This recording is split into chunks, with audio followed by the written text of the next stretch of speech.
You're listening to the Menopause Movement podcast, and I'm your host, Dr. Michelle Gordon. If you haven't taken advantage of the Menopause Movement beta course yet, sign up at menopausemovement.com/hormones. We offer this $500 beta course at no charge to you in exchange for feedback and testimonials. Now, we normally require a lengthy application to join the course, but because you're a podcast listener, you can skip the application, go straight to the front of the line and get started on the material. Now, if you've always wanted to understand your hormones and manage your menopause naturally, this program is definitely for you. We just simply ask for feedback and testimonials so that we can improve the course to help more women. Just go to menopausemovement.com/hormones to sign up for this program so that you can start to step out of that meno muck that has kept you stuck. Thanks for being a part of the Menopause Movement. I'm so excited. Today, we're going to welcome pharmacist Dr. Sharzad Green back to the podcast. Dr. Green received her Doctor of Pharmacy degree from the University of Arizona in 1990. The focus of her practice has been women's health and integrative medicine for the past 20 years. She is passionate about learning new things and teaching others. She has formulated FabuVag, the all-natural vaginal moisturizer. Today, we're talking about adrenal fatigue. And Dr. Green is a frequent guest on the podcast, and I always enjoy these conversations with her because I learn a lot and I get a ton of insight into how to ease the symptoms of menopause for my members and for myself. We touched on the subject of adrenal fatigue in a couple of times before when we talked about hormone consultations and hormones after menopause, but I thought it would be good to have a show dedicated just to managing adrenal fatigue. During the podcast, we talk about what is adrenal fatigue, the role of stress in the diagnosis of adrenal fatigue and stress management, adrenal fatigue versus the medical conditions of adrenal insufficiency, Cushing syndrome, and Addison's disease, the history of the notion of adrenal fatigue and where that came from, Dr. Green's personal story of adrenal fatigue, how correcting adrenal fatigue requires a conscious lifestyle change and is a long game, supplements is the last resort, and a cautionary tale around supplementing without direction from a doctor or healthcare provider, and what happens when you correct adrenal fatigue. Stay to the end to find out the difference between menopause and adrenal fatigue and the best approach to managing both. Now, at the end of the episode, make sure you visit drmichellegordon.com/podcasts, where you can find the show notes plus the links to the books and resources mentioned in the episode. And if you enjoy this episode or any of the others, make sure you subscribe to the podcast so you're always the first to know when each episode is released. You can subscribe on Apple Podcasts or wherever you get your podcasts. And thank you for all of the 5-star reviews. If you haven't left a review yet, please take the time to review the podcast. It helps more women to find it and get the help they need during the disruption of menopause, because no one should have to go it alone. And thanks again for being a part of the Menopause Movement. I appreciate you. Now let's get to Dr. Green and adrenal fatigue.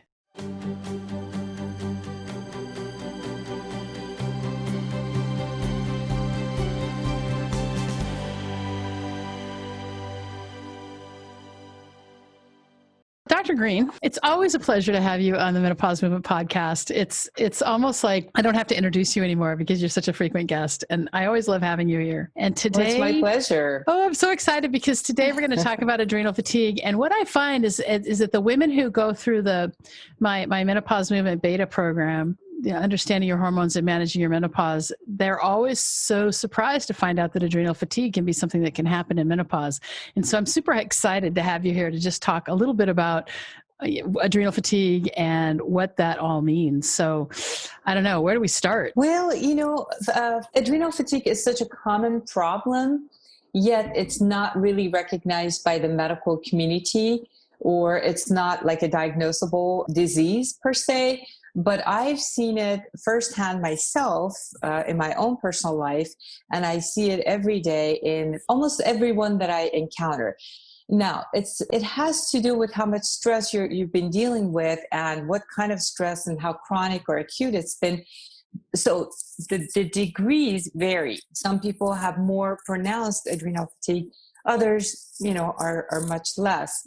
But the way I describe it is, I use a very simple example. Let's say you have a dog and the dog gets sick and you stay up 3 nights in a row taking care of the dog. And during the day, you still get up and do whatever you're supposed to do, whether it's working outside the house or taking care of chores or running a family, whatever it is. So 3 days and 3 nights, you do that. And normally you can do that. And usually the dog gets well, you catch up on your sleep, everything goes back to normal. That's wonderful. That's a perfect world. Your adrenal glands are built to deal with that kind of stress. But imagine the dog does not get well.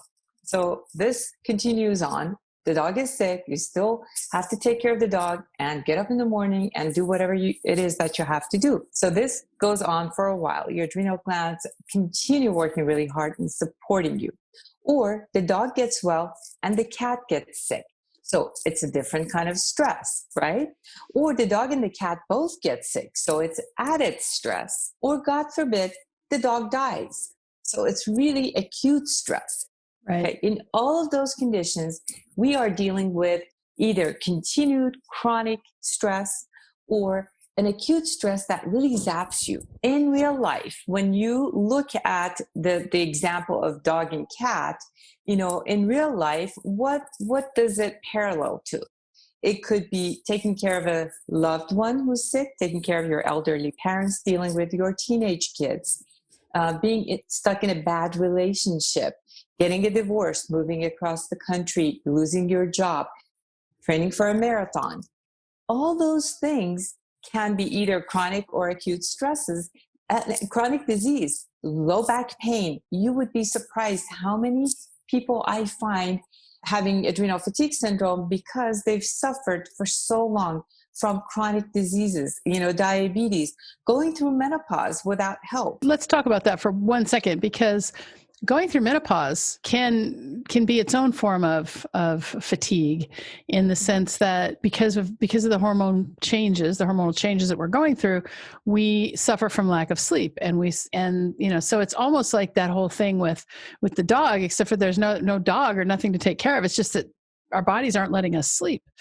And so you're saying that these factors can lead to adrenal fatigue. But what I'd like to do is, if we could just get a definition of what adrenal fatigue is for our listeners, because one of the things you said to me just now is that adrenal fatigue isn't recognized by the medical community. And I think we know it's something that happens, and it may be overdiagnosed in the health and wellness space, right? But when we look at the history of medical research and the history of medicine, adrenal fatigue, while it happens with both men and women, I'm wondering if this is just another place where the medical profession tends to dismiss women for being hysterical. You said it so right, because the way I look at it, I've been a pharmacist for over 30 years now, so I can go back and remember when women were complaining of chronic pain, and they were just besides themselves. They were having all these symptoms that now is recognized by the medical community as fibromyalgia, right? But everybody said, oh, it's just, it's all in her head. There's no such thing. Now there's FDA-approved medications that we're using for fibromyalgia. So I always kind of parallel fibromyalgia and adrenal fatigue the same way. It's just that we're a little bit behind. But adrenal fatigue syndrome, the definition of it is essentially, it's a syndrome. It's not a disease that we could say, okay, well, this is this is how we diagnose it. There are some ways to diagnose it through saliva testing, checking your cortisol, checking your DHA sulfate, but more so, it has to do with your life story, what you've gone through and how you live it. Are you having difficulty sleeping through the night? Are you gaining weight in the midsection? Do you feel extremely exhausted and tired at times that you just cannot put one foot in front of another? Do you resort to caffeine and sugar? Wait. You're describing menopause. I'm sorry.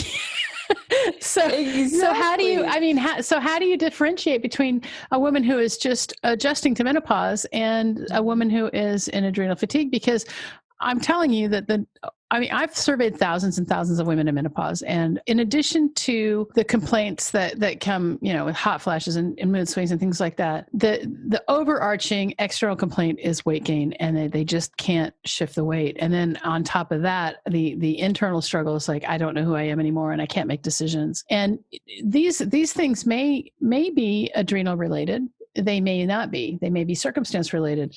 But if you're saying that a woman is or, well, this is a podcast for women, so we'll just say a woman and we won't say a person. A woman is gaining weight around the middle, not sleeping at night. I mean, these are all like perimenopause, menopause symptoms. So how do we get this diagnosis? I mean, is it a diagnosis of exclusion, the adrenal fatigue? In a way it is, but it has to do with who you're working with.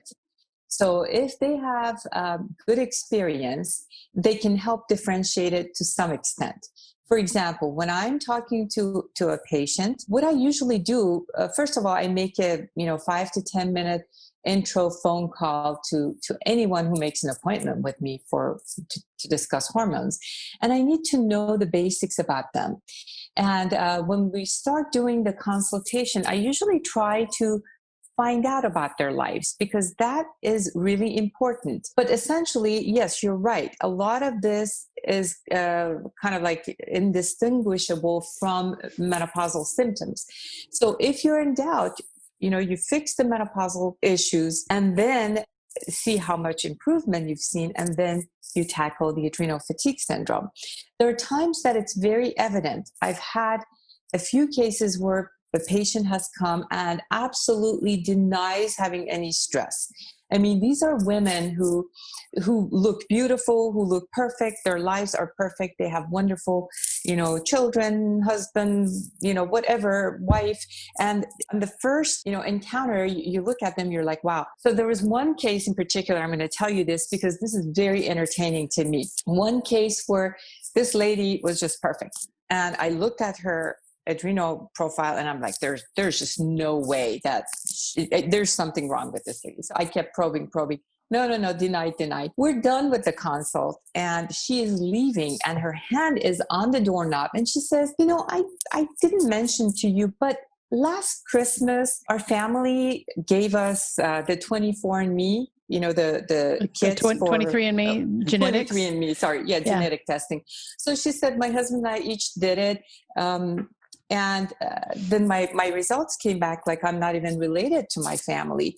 Well, she discovered that she had actually, her father was not really her father. And the mom knew, the father did not know. So she found her biological father and she discovered that he had died of heart attack at like age 41 or whatever.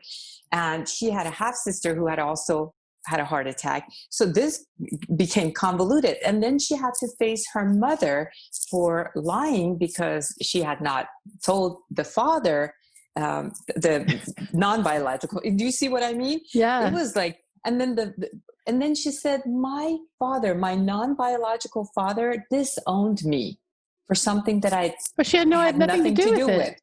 That's exactly. Crazy. Wow. So that's something her mother stress. did. Right? Yeah. Exactly. Yeah. That's major stress. I don't care that she had a perfect husband and kids and, house and life, but that really wreaked havoc in her life. And now she's in this state where she's denying that she was under stress, but that was a major stress. Wow. So, when you're dealing with women, you have to, and as a physician, you do see a little bit beyond what's in the surface. When I go to the store or whatever, I don't just look at people. It seems like I look into their eyes and I'm like, oh, well, I think she's on antidepressants. Maybe she needs to back off because her eyes are, a certain way that they look. So we look at it a little bit differently than an average person. Yeah.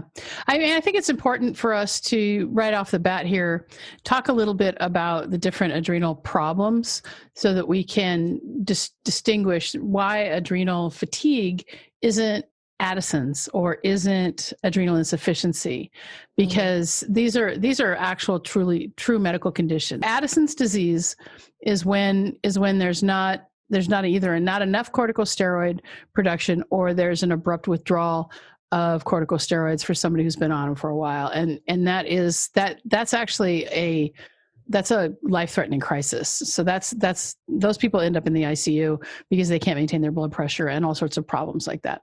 So that's Addison's disease. And then we have Cushing's syndrome where we have too much cortisol. And that's another type of hormonal problem that comes from the adrenals. And then we have adrenal insufficiency, which is diagnosed through something called a cosinotropin stimulation test. And that's all done, usually with an endocrinologist. And so these are our syndrome, and I'm a surgeon. So I know a little bit about everything, and I did my fair share of critical care, of course. And so I saw people who like I've had patients who needed their gallbladders out, for example, but they were in Addisonian crisis. And so we had to wait until we fixed that first, things like that. I don't want to confuse the real medical crises with adrenal fatigue, because adrenal fatigue is more of a diagnosis of exclusion. But let's talk a little bit about the history of adrenal fatigue, because this is something, I mean, I took adrenal support for a long time because I thought I needed it. And I mean, I'm fine now, but who knows? Well, you're better than fine now that you've modified your life schedule. So. Right. But yeah, adrenal fatigue was actually coined by Dr. James Wilson, who is a naturopath chiropractor. And it was in the mid 80s, I believe, that he came up with the term adrenal fatigue syndrome. And he's actually written a book. He's a great guy. I got trained by him. So basically, do you know the name of the book? Yeah, it's called Adrenal Fatigue, the 21st Century Syndrome, I believe. Okay. Is it a textbook? No, it's just like a trade paperback kind of thing. Yeah, you can buy it. All right. Then we'll hook that website. Up. We'll definitely hook that up in the show notes. So, anyways, he's the one. It's called Adrenal Fatigue: The 21st Century Stress Syndrome. Okay. By Dr. James Wilson. So it's a great book, great read. But essentially, he discovered that in a lot of his patients, there was something that was not right, and it was related to stress, whether it was chronic or acute stress. And a lot of times, we can, with the acute stress, we can actually go back and say, as of that last marathon that I trained for, or whatever it was, when I moved, since I moved from Colorado to Arizona, I'm having these issues. I'm just not, energetic anymore. I'm having a hard time, getting up and going. So anyways, he discovered that in a lot of his patients, they were suffering no matter what he did, no matter how much nutrition he provided to them, or did whatever therapy that he needed to do, they did not really improve. So he had to go back and say, okay, what's going on? How come these patients are still gaining weight? They're still tired. They still can't sleep at night. And then he started checking their cortisol levels. So the way we check adrenal fatigue is, besides the symptoms, we check the cortisol level throughout the day. So the cortisol level is supposed to look like a hockey stick. In the morning, you're supposed to be at your highest, and then there's a sharp drop, and then you stay low. You become lower as you go to bed. I say this is kind of like a cup full of cortisol is given to you, and then you sip throughout the day. That's kind of like your source of energy, if you will. And then by the time you go to bed, your cup is empty, you sleep, the adrenal glands rest up. That's the key. If you can sleep, then your adrenal glands rest up and they get ready for the next day and produce cortisol for you. If you're up all night long, then that doesn't happen, because your adrenal glands get up and they go back to sleep. They get up and go back to sleep. So they don't really get a good restful sleep. So they're exhausted in the morning and they cannot fill up your cup. So you start the day with half a cup, which means that you're not going to be energetic again. Mm-hmm. There's different scenarios with that, but I'm just telling you about the general way that cortisol looks in a lot of patients. So what we do then is we feed into this condition by consuming more caffeine and consuming more sugars, and possibly kind of making it worse by being in the middle of a chaos or, more stressful situations. So it just gets worse and worse. I use the analogy of a little kid who comes to you and says, I'm hungry, and you give him a handful of M&Ms. So he learns that habit, and then he comes back 2 hours later and he wants more M&Ms, and you keep repeating this. And by the time it's the end of the day, he's had a ton of M&Ms and he's bounced off the wall and crashed multiple times. Right. So we do that. We've seen this, right? We do this in our diets, where we'll wake up in the morning and we'll crave caffeine. Our brains are foggy until we drink it. Yep. or consume it in some way. We have that 2:00, kind of lull in the day, and then we're craving sugar, and so we'll take sugar. In the Menopause system, we talk a lot about lifestyle modifications to manage our symptoms. And we go through a sugar cleanse that is very hard for many of the ladies. We talk a lot about how, because we're constantly bombarded with sugar, our pancreases never rest, and then we end up with insulin resistance. Now, what is the link, do you think, between insulin resistance and adrenal fatigue? Well, it has to do with the cortisol production too. It becomes very technical, but essentially we do see insulin resistance, especially in people who have cortisol problems, dysregulation. So their cortisol is high when it's not supposed to be and low when it's supposed to be normal. So there's definitely a link. And one of the things that I do, when it comes to adrenal fatigue, you mentioned about supplements that you were taking. But the first step in treating adrenal fatigue is, first of all, you recognize the stress or the stresses that are contributing to your condition. You try to eliminate or avoid it as much as possible. But because we can't really live a very stress-free life, we have to learn to deal with stress. And the things that I usually tell my patients to do is do de-stressing activities. Mindful meditation is very important, several times a day. So you want to remind your adrenal glands, hey, you know what? Calm down. It's okay. You don't need to be producing a ton of cortisol right now. You need to calm down. And then we talk about lifestyle modifications, such as, caffeine and sugar. Only after you do those 3 steps, then you go to supplements, because supplements alone will not work for you. So if wait, before we move on, I want to stress this. Okay. You're saying that there is no magic pill that will make adrenal fatigue go away. That's what you're saying, right? No, absolutely. There's no magic pill. And I'm a pharmacist and I'm a pill pusher supposedly, but I always tell patients, I'm like, do not start these supplements unless if you understand the 3 steps that I just explained to you. Right. And make sure you can commit to it. It's really important because I've done it myself. I'm guilty. Many, many years ago, I used to have my own little pharmacy. And what happened is I was working many hours and I had 2 small children. And I was that perfect picture person. But essentially, one day, I got a severe stomachache and I got bowel obstruction. I was in the hospital for 2 weeks. Did you have an operation? No, because I knew the surgeon. That was the key. And he was so good. He says, they keep asking me to cut you open, but I really don't know what I'm going after. So let's just hold off, Sharzad. I'm like, thank you, Dr. Cooper, wherever you are. Thank you for not cutting me open. But essentially what happened is, after 2 weeks of being in the hospital and they gave me the wrong diagnosis of Crohn's, I was on 13 pills a day for 5 months. And I finally said, enough is enough. I need a biopsy. I need a definite diagnosis. They did a biopsy and they said, no, you don't have Crohn's. I said, what was it? They couldn't tell. So I had to do a lot of soul searching. But before I did that, of course, I was in a rush to get things going. So I'm like, Dr. Wilson said that. So I'm going to start taking all these supplements and it's going to cure me. Well, not so fast. 5 months later, hundreds of dollars later, I was in the same place as I was before.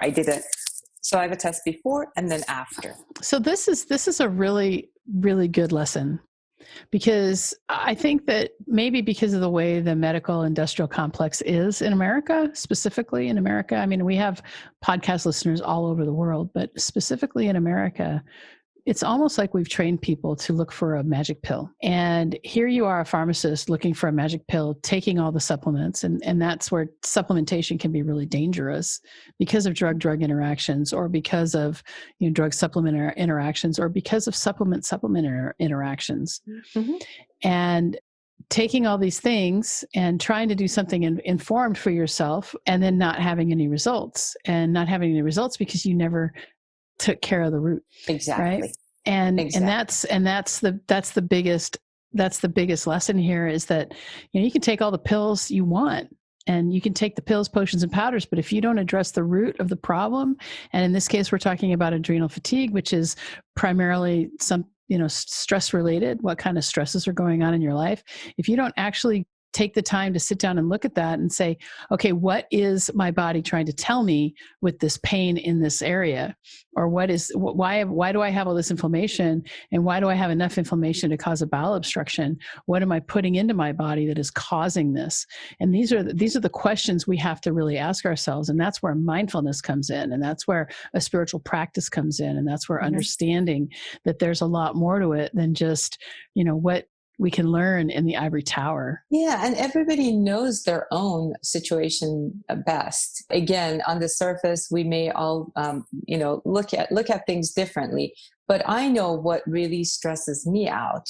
If I was working, which I was 70 hours a week, and managing 2 little kids and, my husband and my life, and trying to look my best and be this super mom, you know what? Something's got to give. One day something's got to give. And it did.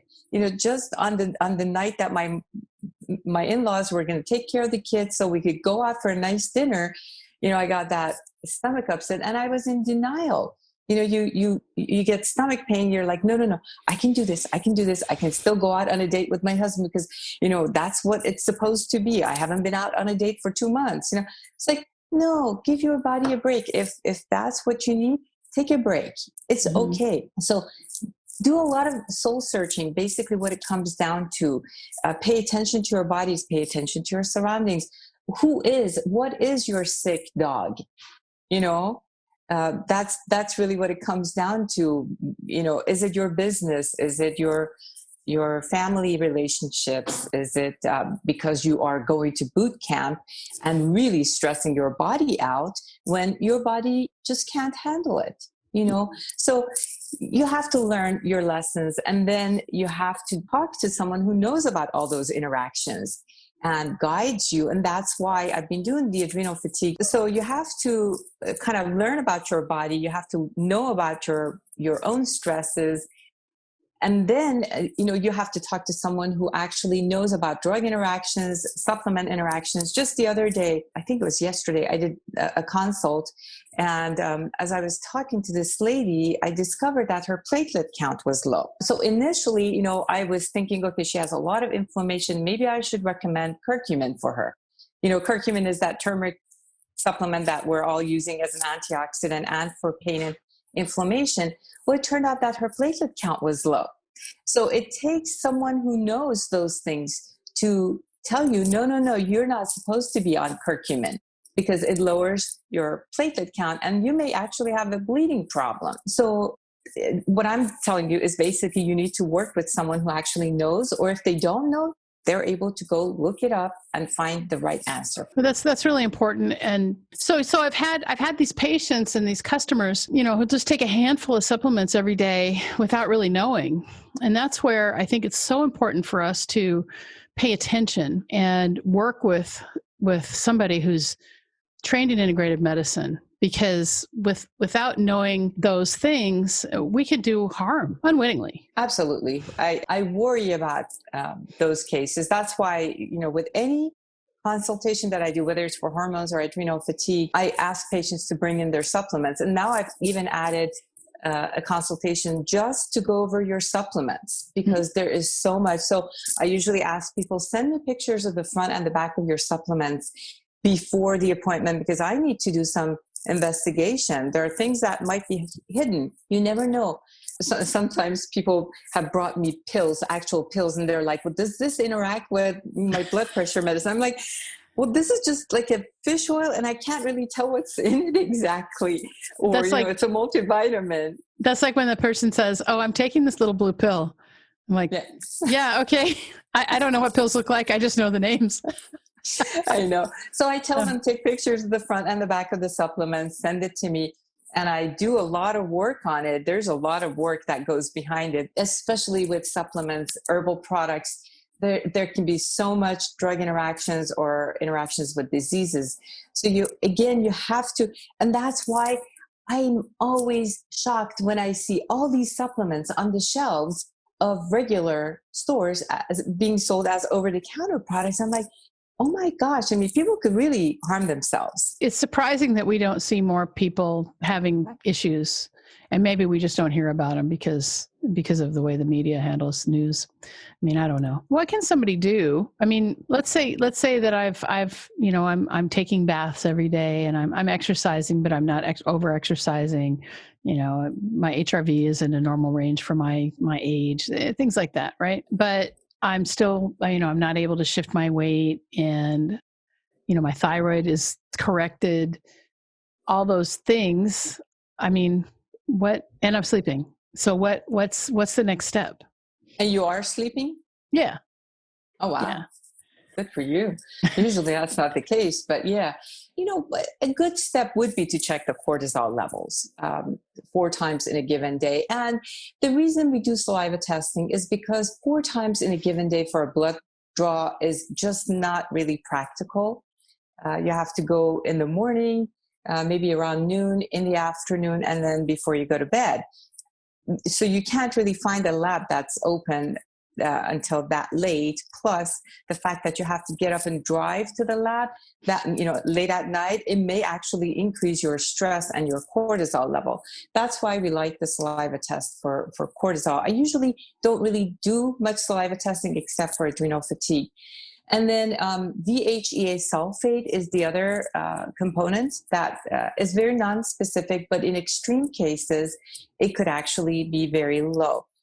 So once you have that, then you can see the pattern and start correcting it. But essentially, what it comes down to is one thing that I want you to know and your audience to know is that this is not a quick fix. We're talking about months of treating your adrenal glands and being good to yourself and continuing to be good to yourself until things shift and get better. And believe me, if you are not careful, you're going to go right back to where you started or even worse. That would be my advice. Are you saying that in order to really successfully treat adrenal fatigue, that a lifestyle change is really in order? Absolutely. It's not something that I could just say, okay, for the next 2 weeks or even 2 months, follow these instructions and you should be fine. No, on average, it takes about 4 to 6 months. 4 to 6 depending months. on how bad you are, right? So, I just want to address that because it's really funny. We have the Minnow system, and the Minnow system is a 1-year experience. And the reason it's a 1-year experience is because behavior change takes time. Making a lifestyle shift, we're talking about ways to manage menopause, and we talk about supplements and things like that. But the main thing is like how to do it naturally, right? That's what we're all about here at the Menopause Movement. Where let's end the suffering and the silence that has anything to do with menopause and life, really, and let's move forward. But it's a long game. We have to get away from the instant gratification of the fast food society. If we can't just say, okay, consistency, what does it look like when I do this one thing every single day, and the results that come from doing this one little thing every single day. And that's, I think, the difference. And that's where we start to see the massive changes. So it's not like, it's like success. Talk about success. Success isn't. It looks like it's overnight, and for a lot of people, it's like he's an overnight success. But what has happened over the last 10 years has been, all of these consistent little things that have led somebody to have the success. It's like, you don't lose 100 pounds in a day or a week or a month. You lose 100 pounds by consistently changing your behavior and making conscious choices at those points where life happens. If I may add to what you just said, a lot of the changes that you would make in your life to address adrenal fatigue will help your menopausal symptoms. Of course. Yeah. Very important, because we know the triggers for, let's say, hot flashes and night sweats are usually too much caffeine, alcohol, sugar, stress, dairy. So if you address that part of it, it will help your menopausal symptoms too. Yeah, absolutely. They go hand in hand. And that's why I got thrown into adrenal fatigue, because I could not separate out adrenal fatigue from menopause. They're very much connected to each other. Sure. Yeah, no, that's really good. And so some mindfulness techniques, some thought management techniques, and meditation, sleeping, having a good sleep routine, those things are all going to help when it comes to adrenal fatigue. But let's say we've done all those things, then, we have supplementation that can help us, right? So what are our supplements? Okay. So when it comes to supplements, you have to be extremely careful. Please, if you don't take anything else away from this session, I want you to remember, when it comes to supplements for adrenal fatigue, you have to be extremely careful, because if you use the wrong supplement, it could definitely backfire, raise your blood pressure, and cause more harm to you than it's worth. So you have to look at the ingredients. And again, we come back to the same thing. Okay, what do I take? It depends on you and your particular situation. But essentially, we talk about adaptogens. Adaptogens are herbal products that help our bodies handle stress in a healthier way. Okay, so essentially, they kind of keep us more even. They don't allow your cortisol to go really high or really low. Well, guess what? Some of the adaptogens, if you're not careful, may have what we call glandulars. Glandulars are essentially the adrenal glands themselves that are desiccated. Essentially, they dry them up, they make them into powder, and they put some back in the capsule. And when they do that, then they're giving you some, a pig's or a cow's adrenal gland, which could really mess up with your own adrenal glands and what the chemicals that you're supposed to be producing.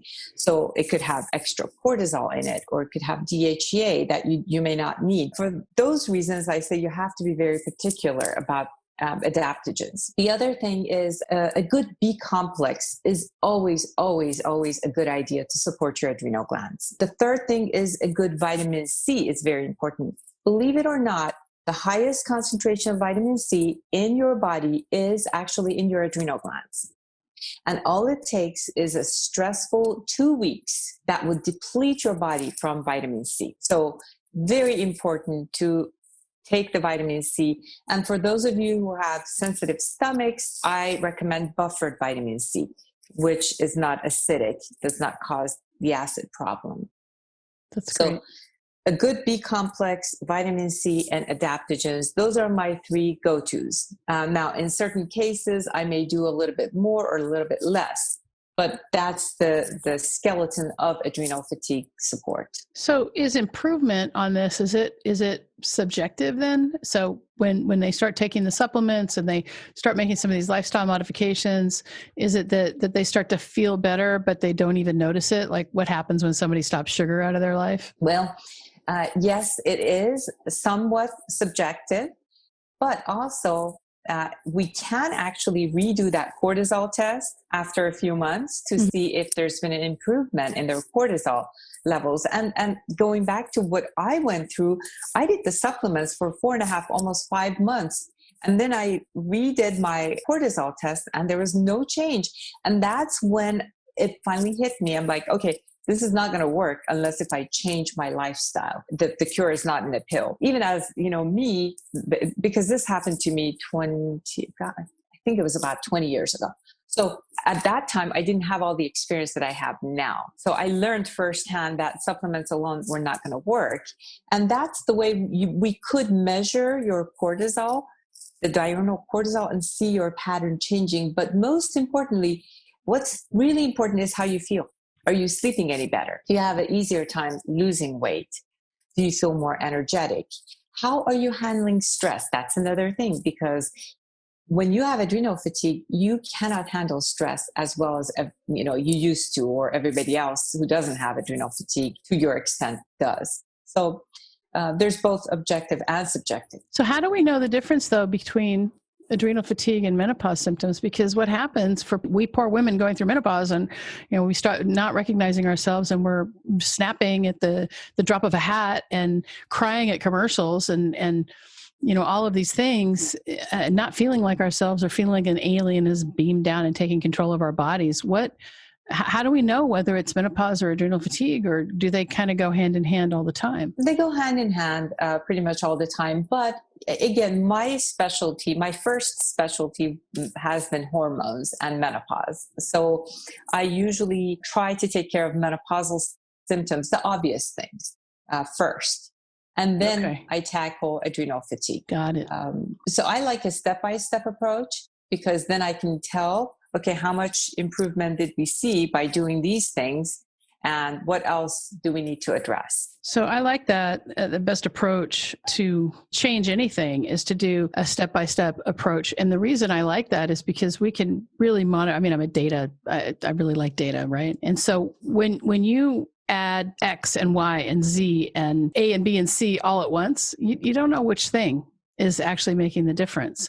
But when you add one thing for 1 month or 1 year or something, and then, really pay attention to how you're feeling, then you really do know. And I think that's so important, because as a woman in menopause, I mean, what we want is a solution. We want it now.